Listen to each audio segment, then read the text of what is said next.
Venons-en maintenant à la mort du chanteur Patrick Saint-Éloi. Une onde de choc qui va bien au-delà de la Caraïbe. Patrick Saint-Éloi a longtemps fait partie de Kassav, le groupe français le plus connu au monde. Il avait 51 ans.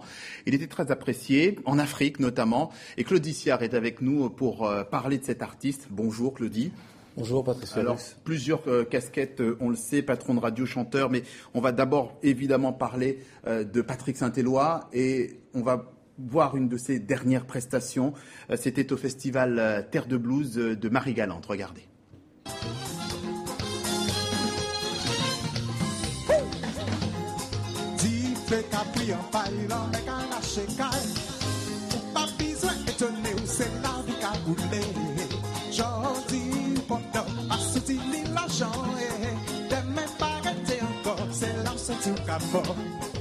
Vous savez bien, c'est comme ça la vie là, yeah.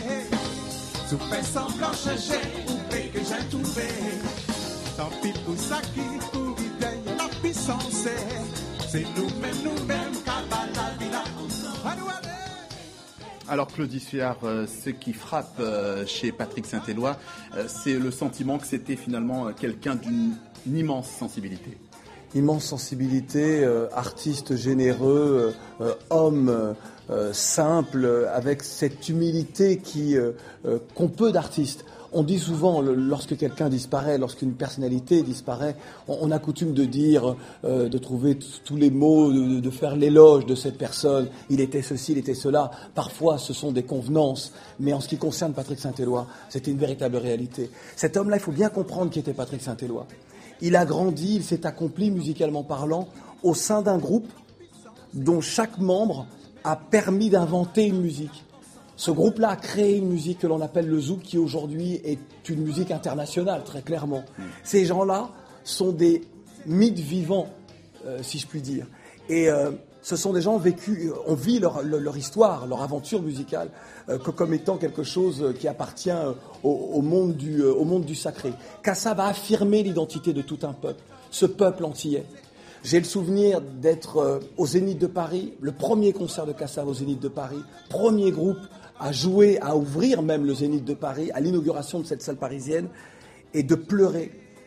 Parce que pour la première fois, moi, Français des Antilles, Afro-Caribéen des Antilles, j'avais le sentiment que mon identité était mise en valeur, mise en exergue, non pas par des écrivains, non pas par des intellectuels, quoique, mais par des artistes, par des musiciens. Et c'est ce qui a permis aussi à tout ce monde afro aussi de se fédérer autour d'un groupe, autour d'une musique, le zouk. On va revenir aux anecdotes et à ces questions, à votre expérience, votre rencontre avec Patrick Saint-Éloi. On va tout de suite partir à Pointe-à-Pitre pour retrouver Pierre-Édouard Décimus. C'est l'un des fondateurs de Kassav. Il est avec nous en ligne depuis Pointe-à-Pitre, depuis la Guadeloupe. Vous nous entendez ? Oh, très bien.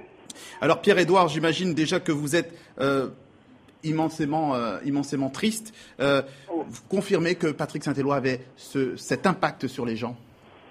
Oui, alors j'entends très bien et je confirme tout ce que vient de dire Claudie Siard. Et je ne sais pas s'il y a beaucoup de personnes qui peuvent parler aussi bien de cette aventure humaine que Claudie Siard, parce que il a bien vécu l'expérience à fond. Je ne parlerai pas de la musique de Patrick, parce que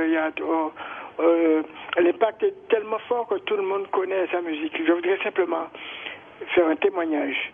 Un témoignage puisque j'ai eu l'occasion au début de Kassav, des premiers zéniths, avec Patrick Saint-Éloi, Georges Décimus, Jean-Philippe Martelly, César Durfin. Nous avons vécu près de 2 ans dans le même appartement pour construire ce groupe. Et Patrick, on en parlait souvent. Je peux témoigner aujourd'hui qu'il aimait, qu'il respectait profondément son public. Il aimait profondément sa famille, en premier lieu, après ses amis, ses collègues et son public.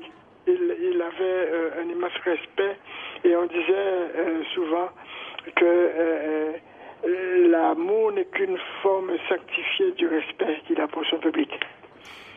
Merci. Voilà, c'est ce que je voulais retenir pour cet homme qui naturel, tout simplement. Lui, on disait tous les jours qu'on ne pouvait être autre chose que nous-mêmes. Il n'y avait pas de chichi, il n'y avait pas de... on partageait beaucoup de choses. On était très proches. Pierre-Édouard, on sait que vous êtes appelé à d'autres invitations, donc on va vous remercier. En tout cas, merci d'avoir donné votre témoignage sur l'homme Patrick Saint-Éloi. Claudie Suard, je reviens vers vous. Patrick Saint-Éloi est parvenu à redonner finalement au créole, je dis bien, au créole ces lettres de noblesse en musique, à un moment où les crooners antillais chantaient beaucoup en français.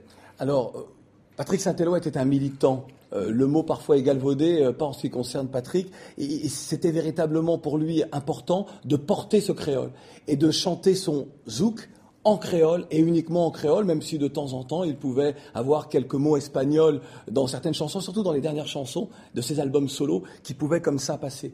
Mais lui voulait porter cette langue créole. C'est pour ça que je parlais d'identité tout à l'heure. Lorsque Patrick Saint-Éloi quitte Cassave, en 2002. Alors évidemment, la planète zouk, la planète musicale même est en émoi, et tout et n'importe quoi se dit. Qu'il y aurait des tensions entre les membres du groupe, que Patrick a claqué la porte, c'est pas du tout ça. L'humilité, la simplicité dont nous parlions tout à l'heure, a obligé Patrick Saint-Éloi à reconstruire sa famille, à être plus proche des siens et à cesser les tournées marathons de Cassave. Il avait besoin de ça. Il avait besoin de vivre plus simplement. Vous êtes, on vous l'a dit, homme de radio, de télévision, vous connaissez très bien l'Afrique, Claudie, l'Afrique francophone en particulier. Quel était l'impact de Patrick Saint-Éloi dans cette partie du monde? L'impact de Patrick Saint-Éloi, c'est l'impact de Cassave, très clairement. J'ai une image, celle du clip Si et Bois de Cassave, le premier album de Cassave en majeure compagnie sorti en 87. Et l'album Vinipou. Et le clip Si et Bois est tourné à Kinshasa et on voit Patrick Saint-Éloi avec énormément de jeunes autour de lui et on sent bien que ce n'est pas une image qui est fabriquée mais qu'il y a une telle euphorie autour de lui. Il y a tous ces jeunes qui sont heureux de toucher ces gens, comme je le disais encore tout à l'heure, qui sont des mythes vivants. Et là on comprend, à travers cette image-là, vous comprenez l'impact de Cassave et de Patrick Saint-Éloi. Lorsque cet homme-là arrivait sur scène, les hommes comme les femmes criaient son nom, scandaient son nom. Patrick Saint-Éloi, en plus, a inventé une façon d'interpréter le zouk.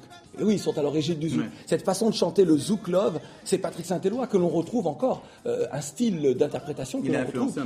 Il a influencé tout le monde. Des gens de la génération précédente, comme les jeunes nous d'aujourd'hui, qui écoutent peut-être R. Kelly, mais qui écoutent aussi beaucoup Patrick Saint-Éloi. Oui, comme Admiralty, comme Dali ou Fred Dehaye de Soft. Oui, qui ont collaboré avec lui. Fred Dehaye notamment, de Soft. Fred Dehaye de Soft, du groupe Soft. Oui. Merci en tout cas, merci Claudie Suard d'avoir répondu à nos questions, d'avoir rendu finalement cet hommage à Patrick Saint-Éloi, ex-chanteur de Cassave, décédé 40 ans jour pour jour après Jimi Hendrix, emporté Patrick Saint-Éloi par une longue maladie. Il avait 51 ans. Merci Claudie d'être passée par le journal de TV5 Monde et merci aussi à Pierre-Édouard Décimus à Pointe-à-Pitre.